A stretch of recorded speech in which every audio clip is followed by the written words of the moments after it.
পাইছে এই বৰগোলাই খেলপথাৰখনত ইতিমধ্যে 24 তাৰিখে মুখ্যমন্ত্ৰী অহাৰ কাৰণে তাৰ প্ৰস্তুতি ইতিমধ্যে চলি আছে।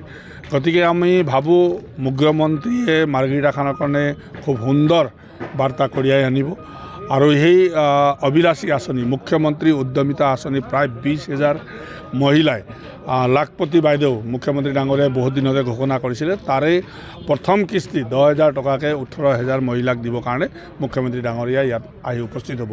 গতিকে মই ভাবোঁ মুখ্যমন্ত্ৰী ডাঙৰীয়া যেতিয়া এটা সমষ্টিত আহে তেতিয়াহ'লে নিশ্চয় এই সমষ্টিত উন্নয়নৰ দিশটো নিশ্চয় তেখেতে বিবেচনা কৰিব, তেখেতে চাব।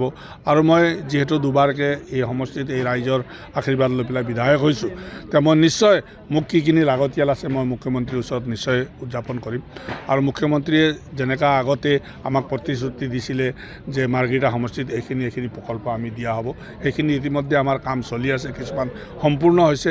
অহা বাৰৰ কাৰণেও আমি তেনেকুৱা প্ৰস্তুতি চলাই থৈছোঁ যে কি লাগে মাৰ্ঘেৰিটাৰ কাৰণে, স্কুল কলেজৰ দিশতে হওক, সকলো দিশতে হওক, খেল জগতৰ দিশতে হওক, সকলো ধৰণৰ এতিয়ালৈকে মই তৈয়াৰ কৰি থৈছোঁ। মুখ্যমন্ত্ৰী আহিলে মই আলোচনা কৰিম।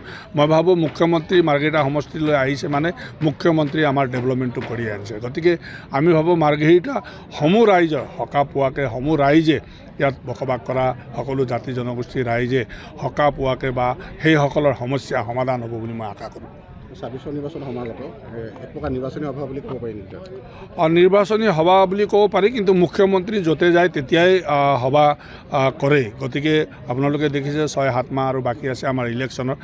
যদি ভাবোঁ আমি ইলেকশ্যনৰ কাৰণে আহিছে, কিয় আমি মুখ্যমন্ত্ৰী ডাঙৰীয়া যেতিয়া এটা সমষ্টিলৈ আহে তেতিয়া সকলো কথা ওলায়, কিয় মুখ্যমন্ত্ৰীৰ কাৰ্যসূচী থাকে, কিয় মাৰ্ঘেৰিটালৈ আহিছে আদি উদ্যমিতা চেক বিতৰণ কৰিবৰ কাৰণে। কিন্তু মুখ্যমন্ত্ৰী আহিলে আমিও আশা কৰি থাকোঁ যে মুখ্যমন্ত্ৰীয়ে মাৰ্ঘেৰিটাত কিবা এটা দি যাব, মুখ্যমন্ত্ৰীয়ে মাৰ্ঘেৰিটাৰ ডেভেলপমেণ্টৰ কাৰণে চিন্তা কৰিব, মুখ্যমন্ত্ৰীয়ে আৰু অভিলাষী আঁচনিবিলাক গঠন কৰি আমাক জনাই যাব। গতিকে মুখ্যমন্ত্ৰী যেতিয়া আহিব তেখেতৰ মুখেদি নিশ্চয় আপোনালোকে শুনিবলৈ পাব মাৰ্ঘেৰিটাৰ কাৰণে কি কৰিব আৰু কি পৰিকল্পনা আছে, নিশ্চয় আপোনালোকে শুনিব। আৰু মই বিধায়ক হোৱাৰ কাৰণে মই বিধায়কে যিখিনি খুজিবলগীয়া থাকে বা তেখেতক ক'বলগীয়া থাকে সেইখিনি মই নিশ্চয় ইয়াত পাইছে।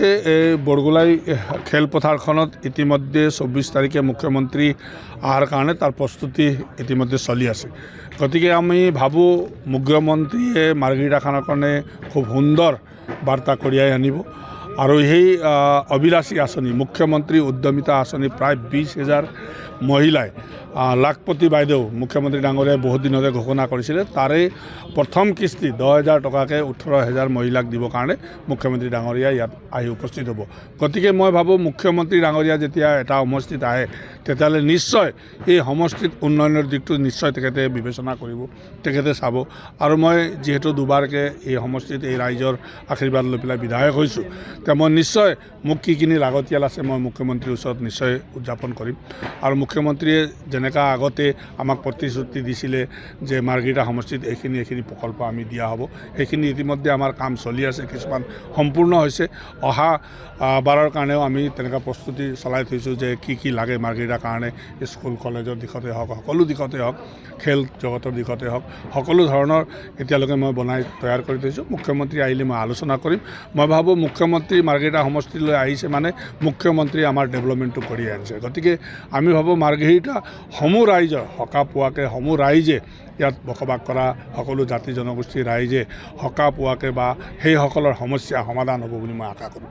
26 নিৰ্বাচন সমাগত এক প্ৰকাৰ নিৰ্বাচনী সভা বুলি ক'ব পাৰি নেকি? নিৰ্বাচনী সভা বুলি ক'ব পাৰি, কিন্তু মুখ্যমন্ত্ৰী য'তে যায় তেতিয়াই সভা কৰে। গতিকে আপোনালোকে দেখিছে 6-7 মাহ আৰু বাকী আছে আমাৰ ইলেকশ্যনৰ।